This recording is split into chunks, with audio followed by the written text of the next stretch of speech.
Hello बच्चों, welcome to मैथस्थान। आप सभी का एक बार फिर से स्वागत है। तो लास्ट क्लास में हमने इलेक्ट्रोलिटिक कंडक्शन के बारे में अपनी कहानी शुरू की थी, जिसमें हमने कुछ चर्चा की थी। फटाफट उस चर्चा को दोहरा लेते हैं। तो हमने शुरू किया था कहाँ से बच्चे? इलेक्ट्रोलिटिक कंडक्टेंस से कि क्या होता है इलेक्ट्रोलिटिक कंडक्टेंस। तो हमने बोला था सब्सटेंस को तीन कैटेगरीज में डिवाइड किया गया है, कंडक्टर्स, इंसुलेटर्स और सेमीकंडक्टर्स में। और इनकी कहानी हमने सॉलिड स्टेट में बैंड थ्योरी के अंदर पढ़ी थी। और यहाँ पे जो हम इंटरेस्टेड है वो किसमें इंटरेस्टेड है? कंडक्टर में। हम इंसुलेटर में इंटरेस्टेड नहीं है, हम सेमीकंडक्टर में इंटरेस्टेड नहीं है। जब हम सॉलिड स्टेट पढ़ते हैं तो हम तीनों में इंटरेस्टेड होते हैं, उसमें भी सबसे ज्यादा सेमीकंडक्टर्स में इंटरेस्टेड होते हैं। But right now we are interested in conductors. और कंडक्टर्स में दो टाइप के कंडक्टर्स होते हैं, वन इज मेटालिक कंडक्टर और the other one is electrolytic conductors. तो व्हाट इज कंडक्टर हम पहले भी पढ़ के आ चुके हैं। कोई भी ऐसा सब्सटेंस जो अपने थ्रू, जो अपनी बॉडी के थ्रू या अपने जो भी सब्सटेंस है उसके थ्रू इलेक्ट्रिसिटी और हीट को फ्लो होने देता है, that we call as conductor. ठीक है। कंडक्टर दो टाइप के हैं, मेटालिक और इलेक्ट्रोलिटिक। अगर मैं मेटालिक कंडक्टर की बात करता हूँ तो इनमें क्या होता है? इनमें इलेक्ट्रिक करंट फ्लो होने का एक रीजन होता है, that is flow of electron. क्योंकि जो मेटालिक कंडक्टर्स होते हैं उनमें क्या होते हैं? मेटल से बने हुए होते हैं। मेटल के पास क्या होते हैं? Free electrons. और फ्री इलेक्ट्रॉन्स क्या करते हैं? मूव। तो जब वो मूव करते हैं तो क्या जनरेट करते हैं? Electric current.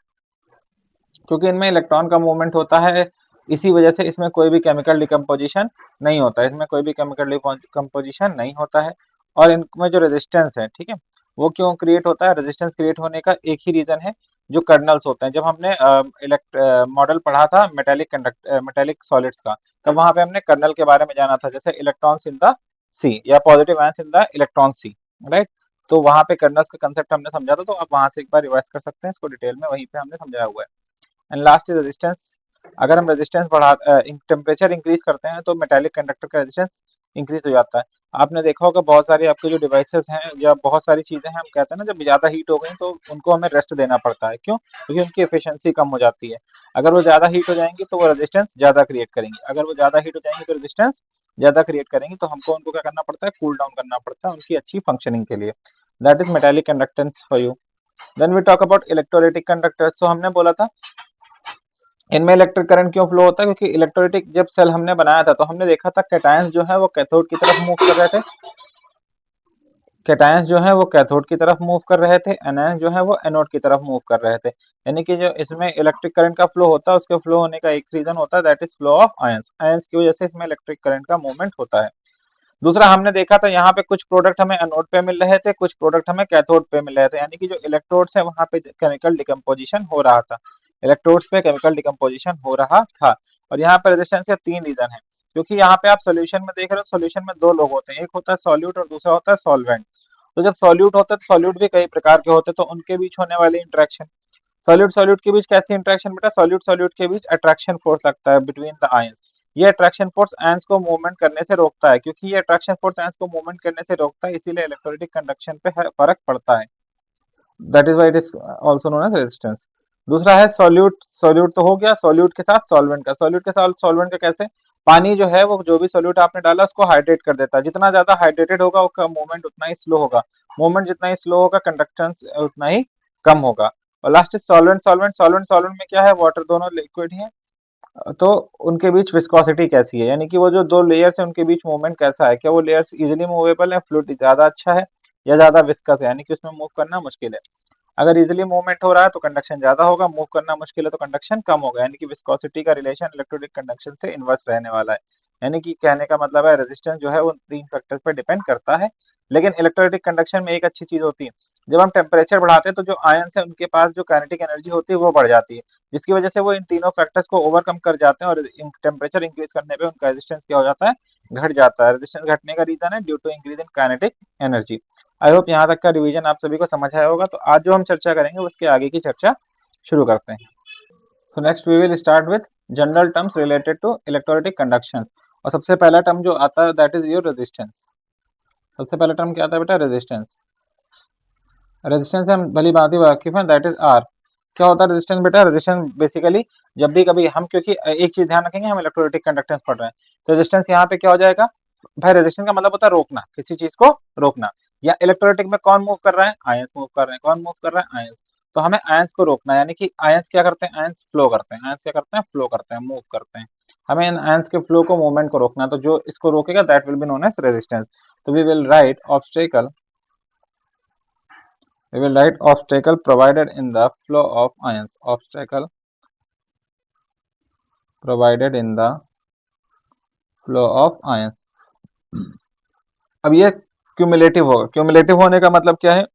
क्योंकि ये जो फ्लो ऑफ आयंस पे ऑब्स्टेकल आ रहा है, ये ऑब्स्टेकल आने की एक नहीं बहुत सारे रीजन है। क्या क्या रीजन है इसके? रीजन है solute solute interaction, solute solvent interaction, solvent solvent interaction.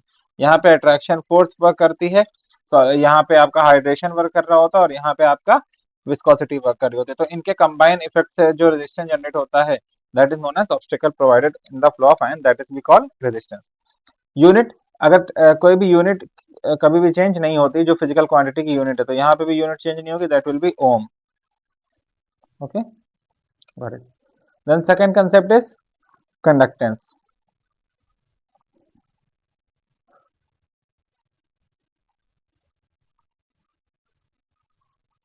What is conductance बच्चे? Conductance is the reciprocal of resistance. It is the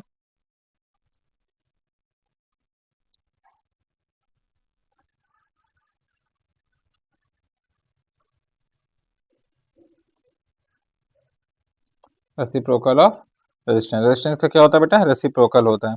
और इसको हम क्या बोल सकते हैं? इसको कैसे डिफाइन करेंगे? केवल रेसिप्रोकल बोलेंगे नहीं, we can also say that it can be defined that and can be defined as and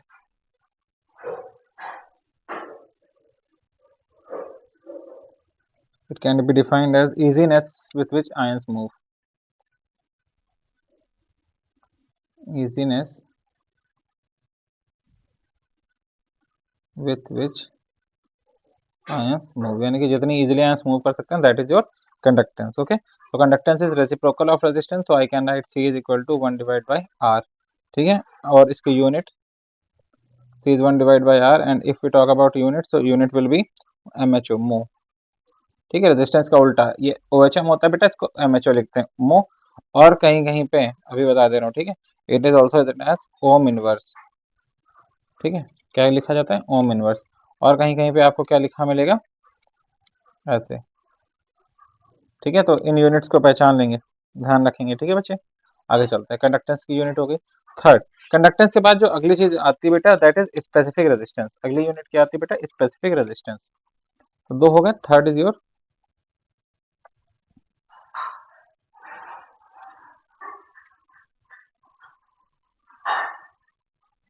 specific resistance. Specific resistance defined as rho. What is specific resistance? Basically this is the, जब हम metallic conduction पढ़ते हैं तो specific resistance बोलते हैं हम metal की property होती है। इलेक्ट्रोलाइटिक कंडक्टर में हम बोलेंगे it is the property of electrolyte. It is the property of electrolyte.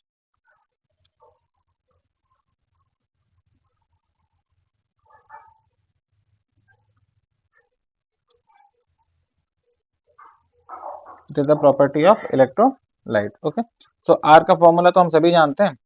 Are is equal to होता है, सॉरी, रेजिस्टेंस के बारे में तो हम सभी जानते हैं। रेजिस्टेंस जो होता है that is directly proportional to, R is directly proportional to L.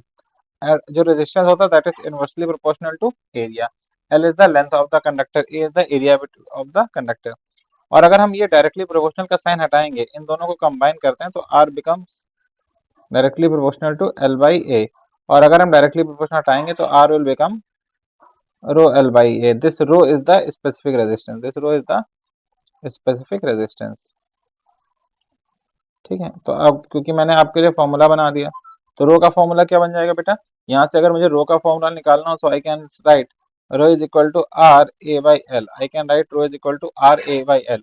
अब अगर यूनिट की बात करें तो आर की यूनिट होती है ओम, एरिया की यूनिट होती है बेटा, यहाँ पे हम रखेंगे centimetre square divide by centimetre. तो कैंसिल हो जाएगा, this will become ohm centimetre. क्या बचेगा बच्चा? ओम सेंटीमीटर। आई होप यहाँ तक कोई समस्या नहीं होगी। Okay, that is ohm centimetre. Now एक चीज जो मुझे आपसे यहीं पे डिस्कस करनी है फटाफट, वो ये है बेटा, एक सेल बनाते हैं। ठीक है, let's suppose this is our electrochemical cell, sorry this is our electrolytic cell. Okay,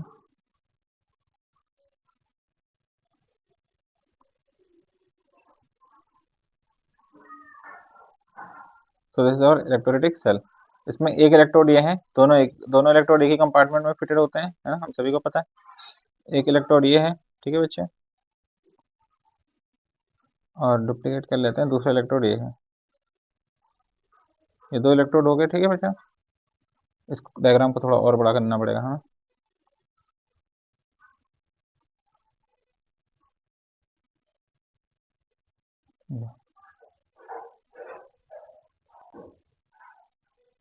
तो ये 2 इलेक्ट्रोड हो गए, ठीक है। अब ये जो 2 इलेक्ट्रोड हैं, इनका ये जो एरिया होगा दिस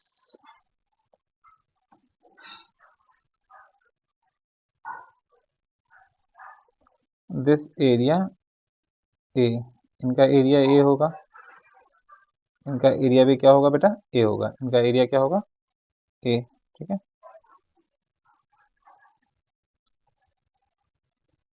और बचा हुआ हम ऐसे ही घेर देते हैं, भर दीजिए कुछ भी,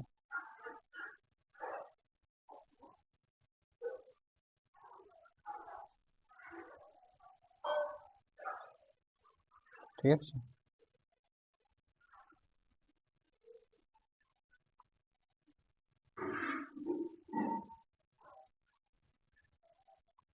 तो ये हो गया इनका area A.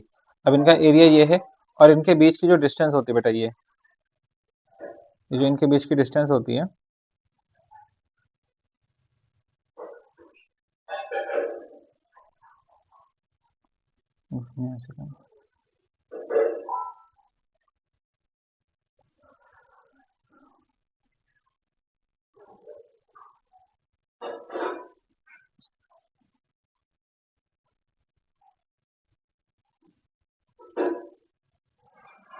Right, this distance is known as L. इनके बीच की जो डिस्टेंस होती है, that distance known as L. इनमें एल को हम इसको मानते हैं, ठीक है, दिस इज एल। और ध्यान रखेंगे एरिया ऑफ इलेक्ट्रोड्स यहाँ पे क्या है, एरिया ऑफ इलेक्ट्रोड्स क्या है, दैट इज ए, ठीक है। और डिस्टेंस बिटवीन 2 इलेक्ट्रोड्स, यही तो डिस्टेंस है जो आयंस को मैक्सिमम ट्रेवल करनी पड़ सकती है, तो डिस्टेंस बिटवीन 2 इलेक्ट्रोड्स, तो 2 इलेक्ट्रोड के बीच की दूरी क्या हो जाएगी बेटा, दैट विल बी एल, ठीक है, दैट विल बी एल। तो यहाँ पे एक टर्म आता है, मैं अभी बता देता हूँ आपको, दैट इज सेल कांस्टेंट। क्या टर्म आएगा, cell constant.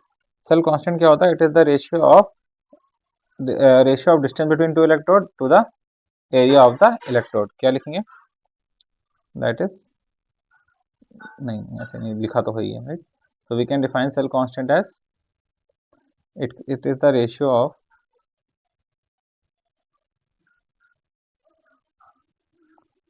distance between the 2 electrodes, distance between the 2 electrodes to the area of the electrodes, पहली चीज। अच्छा, दूसरी चीज बेटा, इसके नाम क्या है, कांस्टेंट क्यों लगा हुआ है, व्हाई दिस कांस्टेंट। तो कांस्टेंट लगने का रीजन क्या है बेटा, कांस्टेंट लगने का ये रीजन ये है, cell constant is constant for a particular electrolytic cell, cell constant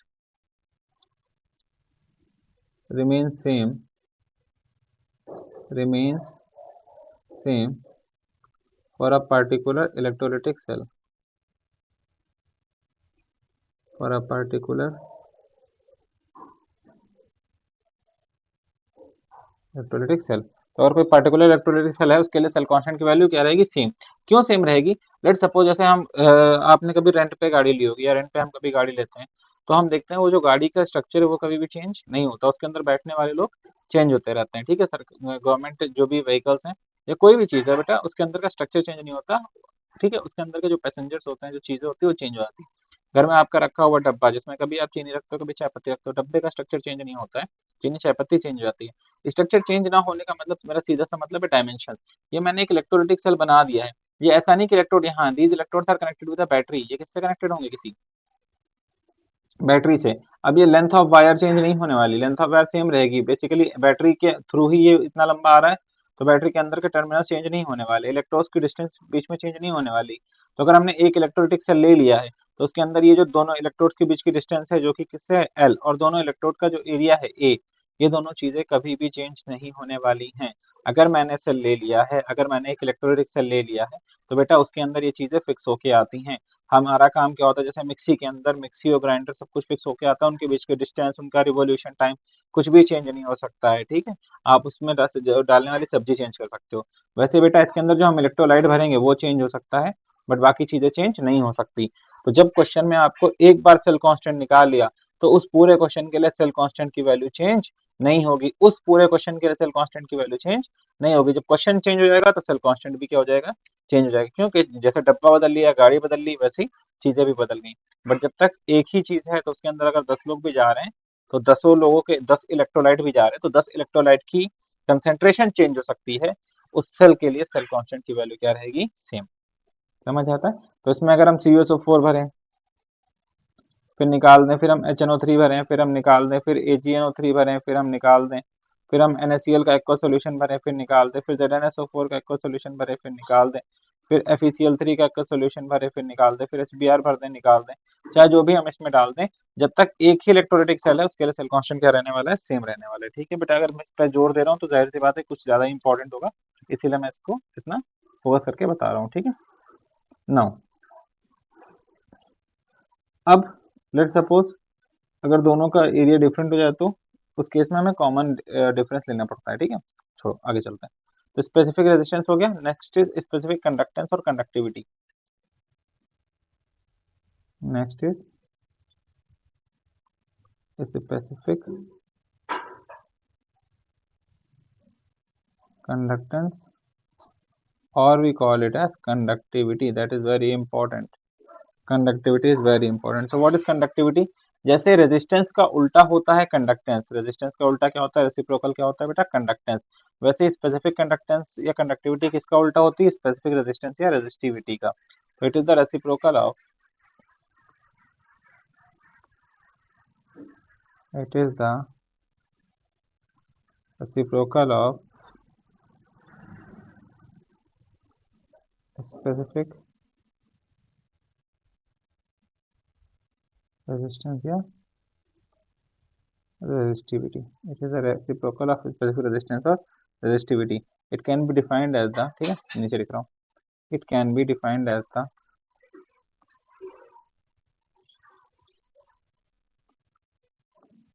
it can be defined as the conductance, it can be defined as the conductance produced by, ठीक है, conductance produced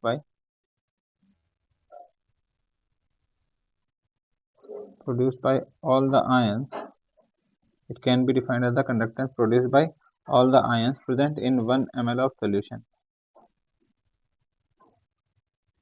present in 1 ml of solution। ठीक है, अगर 1 ml solution में जितने भी ions present है that is known as conductance, that is known as conductance. ठीक है, या उनका conductance is known as conductivity, उनका conductance is known as conductivity. Here the keyword is 1 ml of solution, ध्यान रखेंगे we are talking about 1 ml of solution. Okay, so now जो इसका symbol होता है, इसका सिंबल होता है कप्पा। सिंबल क्या होता है बेटा, kappa. Kappa is the symbol for specific conductance. So kappa is equal to 1 by rho, as you all know, क्योंकि रो रेजिस्टिविटी का क्या रहेगा, उल्टा। अगर हम इसको ध्यान से देखें तो I can write kappa is equal to 1 upon R and rho is equal to RA by L, RA by L. Okay, and now what will happen, this kappa can be written as 1 by R into L by A. Now what is 1 by R? 1 by R is conductance, 1 by R is conductance, and what is the unit of conductance? That is, I can say mho, I can say ohm inverse, I can say ohm inverse, and there is one more unit, we call it Siemens. What we call Siemens, वहां पे बताना भूल गया तो यहाँ बता दे रहा हूँ। And what is the this is what is this? This is cell constant. This is cell constant. And what is the unit of cell constant? That is centimeter inverse. That is centimeter inverse. Okay. So what will be the total unit? So total unit of kappa. So kappa can be first written as, kappa को लिखेंगे कैसे? Kappa can be written as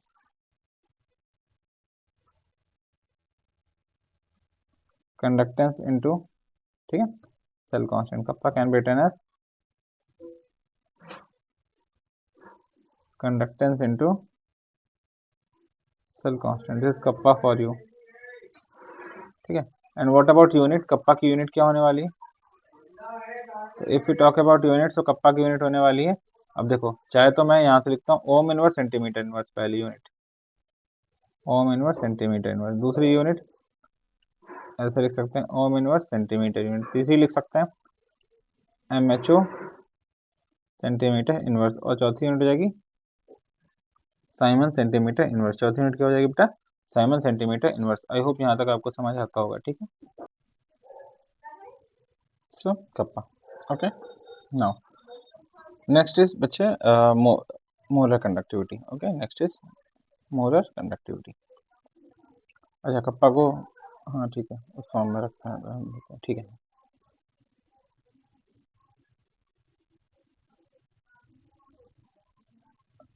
next is molar conductivity.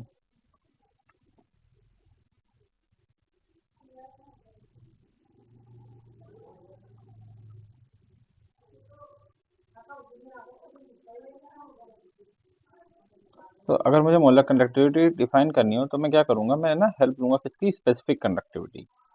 कैसे? Specific conductivity मुझे कैसे help करेगी? What is conductivity? तो conductivity is defined as conductance produced by all the ion present in 1 ml of solution. This is the conductivity, ठीक। now molar conductivity में क्या होगा? This will remain same, conductance produced by all the ion, but यहाँ पे क्या होगा? यहाँ पे जो ये 1 ml है, इसकी जगह क्या हो जाएगा बेटा? 1 मोल। 1 ml की जगह क्या हो जाएगा? 1 mole. So I will write conductivity, I will write conductivity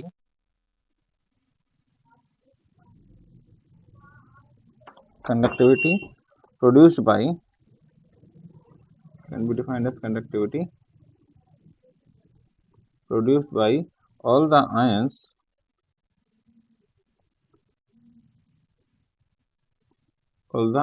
present in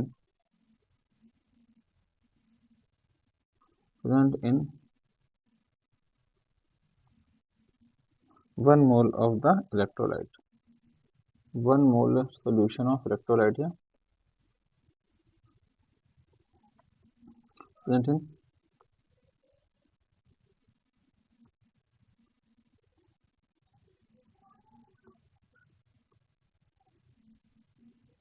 1 molar solution of electrolyte, present in 1 molar solution of electrolyte, represented by, ठीक है। रिप्रेजेंट कैसे करते हैं? It is represented by, it is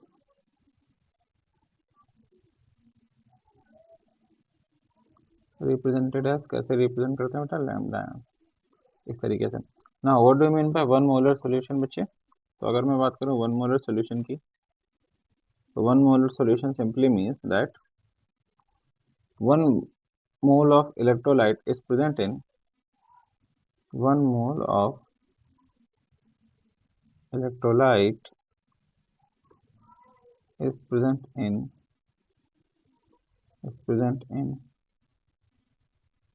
1 liter of water. 1 mole of electrolyte is present in 1 liter of water. तो 1 litre water में कितना electrolyte present है? 1 मोल। 1 mole of electrolyte is present basically in 1 liter of water. That is molar conductivity for you. Okay. So the formula of molar conductivity is lambda m is equal to basically kappa upon V. Kappa upon V. V क्या है बेटा? V is the volume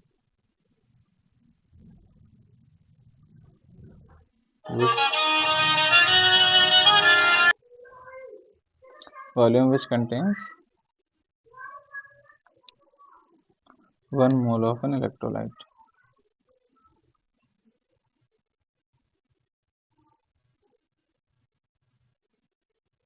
Okay, that is known as V. So now volume which contains 1 mole of electrolyte. तो basically पहले तो molarity का हमें formula जानना पड़ेगा. So what is the formula for molarity? Molarity is basically molarity is equal to number of moles into 1000 upon volume. Number of moles into 1000 upon volume. But volume और but number of moles यहाँ पे कितने हैं? Because we are considering the volume that contains 1 mole of electrolyte. तो यहाँ से मैं बोल सकता हूँ दिस इज ml। वॉल्यूम किस में रहना चाहिए? यहाँ पे ml में, ठीक है। तो मुझे तो n की वैल्यू कितनी रखनी है? 1। क्यों 1 रखनी है? Because we are considering 1 mole of electrolyte.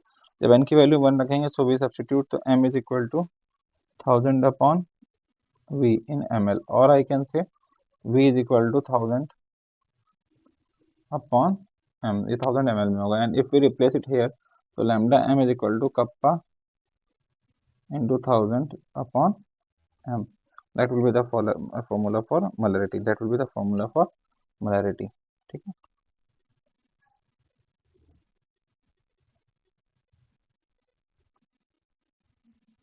So this is the formula for molar conductivity और molarity. Now what will be the unit? Unit क्या रहेगी? तो यूनिट के लिए देखिए यूनिट क्या रहेगी, लैम्डा m बेसिकली इस कप्पा इंटू 1000 अपॉन m.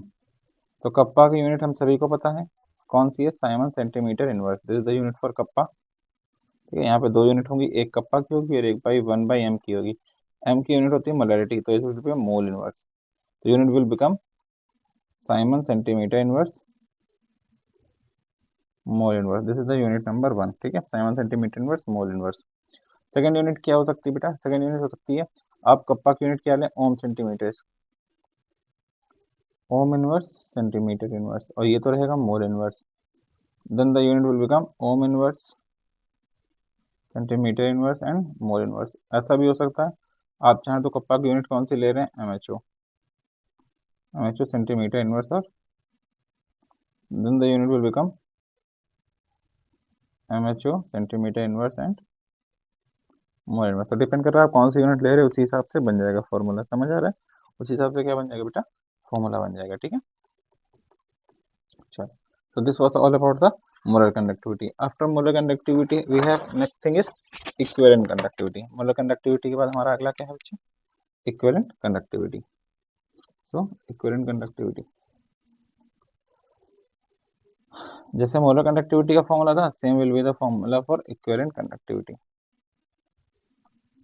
तो first what is equivalent conductivity? तो conductivity is the conductance produced by all the ions. और जब इक्विवेलेंट लग जाएगा तो I will write it can be defined as the conductance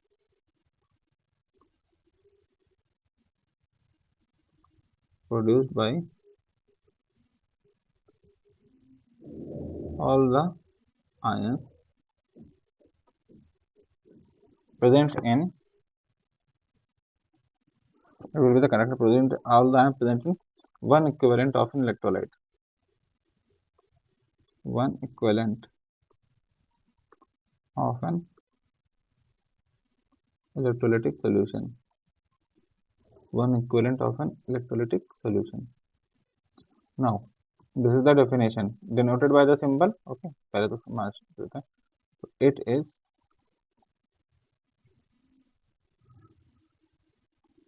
denoted by symbol. किससे denote करते हैं इसको हम? denoted by symbol lambda eq. किससे डिनोट करते हैं? lambda eq. Now what is one equivalent of an electrolytic solution? Basically it is a one normal solution. It is a one normal solution. And what is the formula? Okay, one normal solution. So the formula will become kappa is equal to, sorry, molar conductivity lambda eq is equal to kappa into v. और इस बार v क्या होगा? v will be the volume in which one equivalent of an electrolyte is present. Volume in which one equivalent of an electrolyte is present.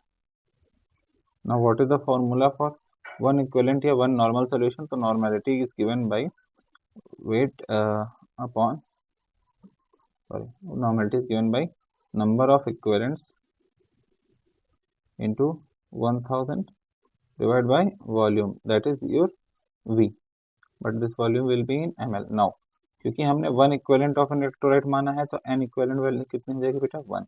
N equivalent की value कितना हो जाएगी? 1. So the formula will become m is wait guys, yes, it will become n is equal to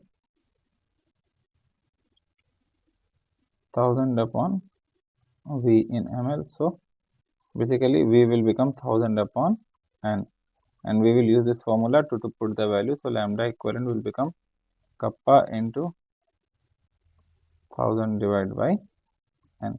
I hope यहाँ तक कोई समस्या नहीं होगी. ठीक है. Now kappa is equal to lambda is equal to kappa into 1000 into n.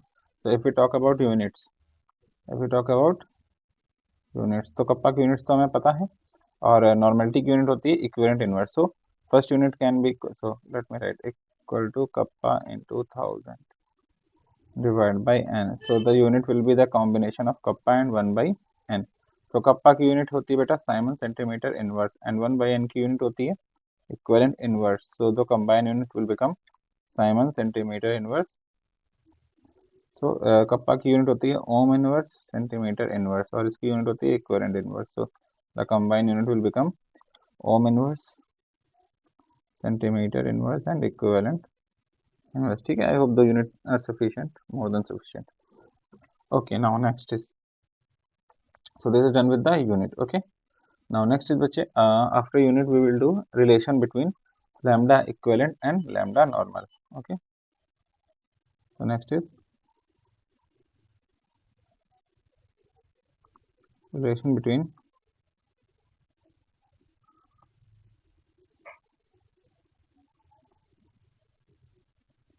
molar conductance and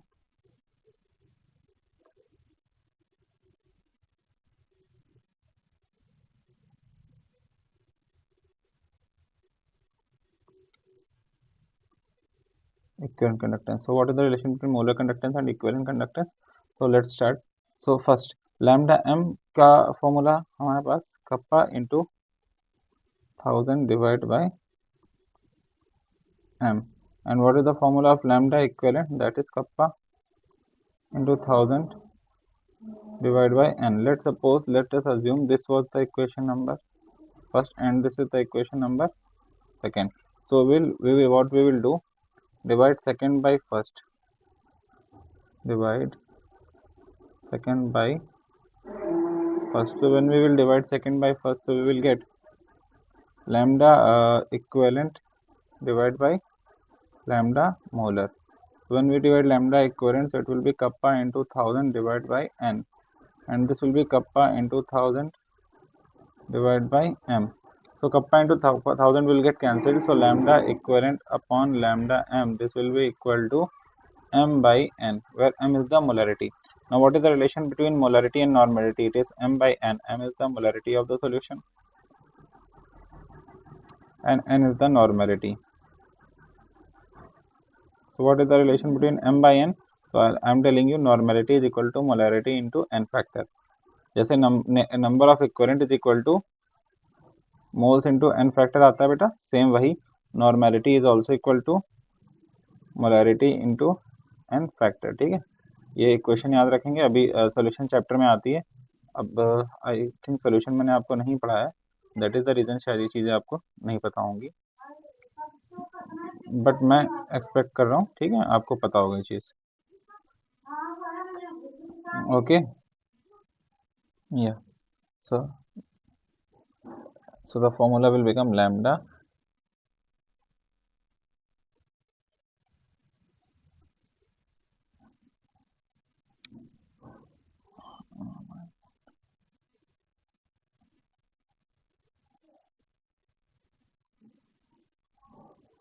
so the formula will become lambda equivalent upon lambda m is equal to molarity, तो molarity रहेगी, normality की जगह हो जाएगा molarity into n factor, molarity will get cancelled, so it will become lambda m is equal to lambda equivalent into n factor. ठीक है, इस equation का ध्यान रखेंगे, lambda equivalent into n factor.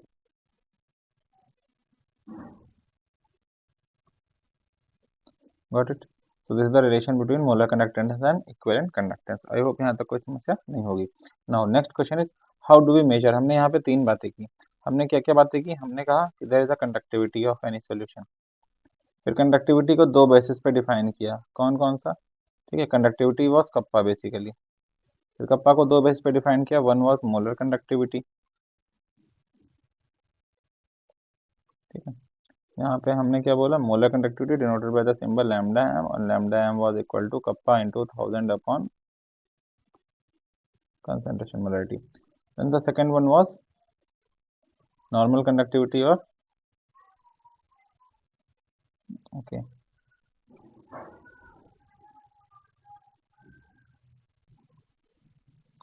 Second one is equivalent conductivity. denoted by the symbol lambda eq, and lambda eq is equal to kappa into 1000 upon, and we will do questions on them, don't worry. Okay, so these are two types of conductivity. So the next question is how it is measured. Conductivity जो है यह measure कैसे करते हैं, how it is measured. So how is the conductivity measured for any given solution? Okay, so we use the help of Wheatstone bridge. There is a Wheatstone bridge. So how does it work? So Wheatstone bridge का पहले concept समझा देता हूँ. What is a Wheatstone bridge? So it is a Wheatstone bridge looks something like this. Okay. So four are joined in such a way, and this is another distance. ठीक है. And then actually this is a galvanometer. Basically हम यहाँ पे galvanometer join करते हैं to see the deflection. Okay. We join galvanometer और यहाँ पे हम क्या जोड़ते हैं बेटा, पावर सोर्स. यहाँ पे हम क्या जोड़ते हैं, this is the power source. Okay, so what will happen, it will be R1 by R2, and this is R3, this is R4, and there is a relation in case of Wheatstone bridge. ठीक है, Wheatstone bridge में relation क्या चलता है, R1 by R2 is equal to R3 by R4. this is the relation in the Wheatstone bridge. हम इसी principal का use करके अपना जो कंडक्टेंस है वो फाइंड करने की कोशिश करेंगे, क्योंकि हमें रेजिस्टेंस मिल जाएगा तो रेजिस्टेंस से हमें कंडक्टेंस मिल सकता है. ठीक है, रेजिस्टेंस से हमें कंडक्टेंस मिल सकता है. तो हम क्या करेंगे, we will draw similar Wheatstone bridge. Okay, we will make a similar Wheatstone bridge like this.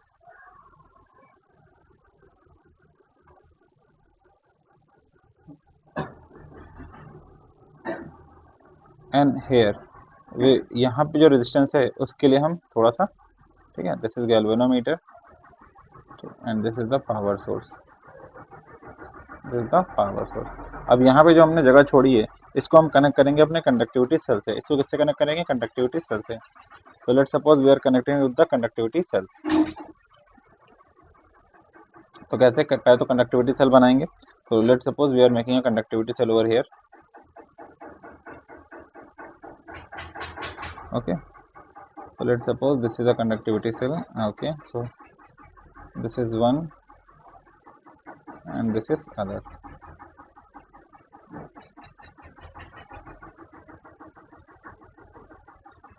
Okay, so let's suppose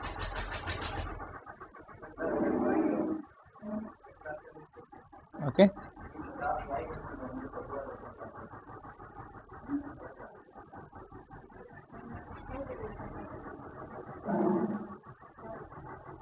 So this is how cells are placed. Okay, this is how cells are placed.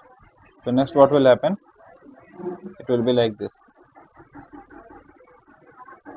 This is electrode, this is electrode, and these two electrodes are connected. Okay, these two electrodes are connected. अब इनके बीच में जो resistance होगा that will be the resistance over here. यहाँ पे जो resistance होगा वो वैल्यू कहाँ पुट हो जाएगी बेटा, यहाँ पे पुट हो जाएगी.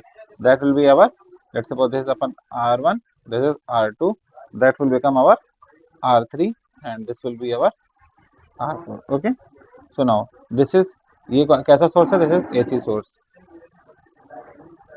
Y AC source, because we don't, AC source हमने यहाँ क्यों लगाया, because we want to avoid electricity, avoid electrolysis. हम नहीं चाह रहे वहाँ पे क्या हो, electrolysis. So our aim is to measure conductance, not to do electrolysis. Okay, यहाँ पे क्या है बेटा, conductivity cell. This is the conductivity cell. This is the conductivity cell. What happens in the conductivity cell? In the conductivity cell हमें क्या known होगा, क्या known होगा, जो cell constant है that will be known. Cell constant क्या होता है, cell constant होता है बेटा length between the two electrode divided by area of the two electrode, that is known. Okay, that is known to us. ये हमें पता होगा. Cell constant will be known to us. Okay, now what is this, this thermostat. ये क्या है बेटा, thermostat. Thermostat. What is thermostat used for? Thermostat is used to maintain the constant temperature. हमें temperature में कोई वेरिएशन नहीं चाहिए. To maintain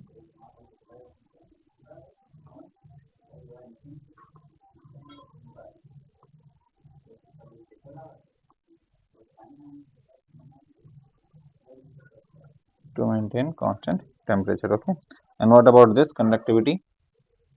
So this is the conductivity water that has, ठीक है, यहाँ पे हम क्या यूज करते हैं, कंडक्टिविटी वाटर, क्या यूज करते हैं, conductivity water.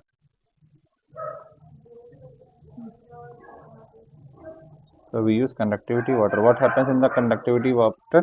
So it has negligible conductivity, ध्यान रखेंगे, it has negligible conductivity, ताकि फर्क ना पड़े, negligible conductivity. ऐसे हम पूरा एक सेटअप बना लेंगे, ठीक है. और जब हमारा ये सेटअप बन गया तब हम किसका यूज करेंगे, व्हीटस्टोन प्रिंसिपल का. तो हम क्या बोलेंगे, हम लिखेंगे एट इक्विलिब्रियम, यानी कि व्हीटस्टोन पे इक्विलिब्रियम पे ही काम करता है, and under the condition of equilibrium. So what will happen at equilibrium,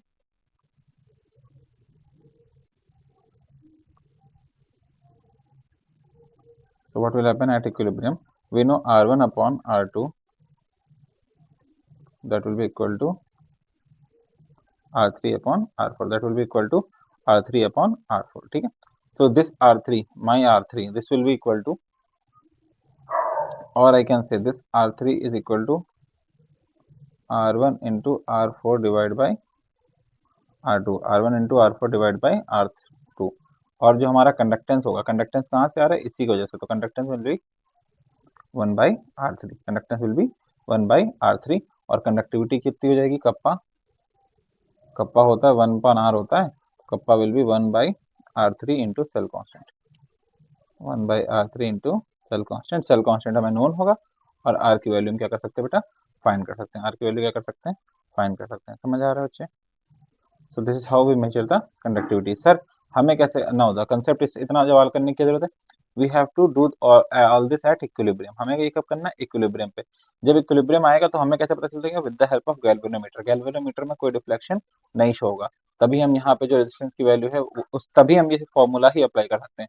जब तक हम इसको यहाँ पे इक्विवेलेंट नहीं लेके आते तब तक हम ये फॉर्मूला अप्लाई नहीं कर सकते. और इक्विवेलेंट कैसे आएगा, वो सोल्यूशन पे डिपेंड कर रहा है, क्योंकि वो आर की वैल्यू पे डिपेंड कर रहा है, वो गैल्वेनोमीटर के डिफ्लेक्शन पे डिपेंड कर रहा है. तो दिस इज द वे कि कैसे मेजर किया जाता है वहां पे, क्या बेटा, सेल कांस्टेंट या equilibrium constant.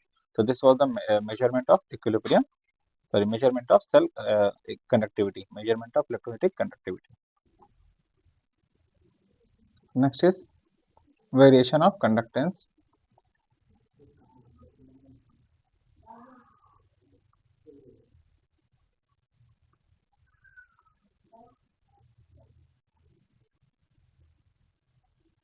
Variation of conductance oblique conductivity oblique lambda M और lambda equivalent, okay, with dilution.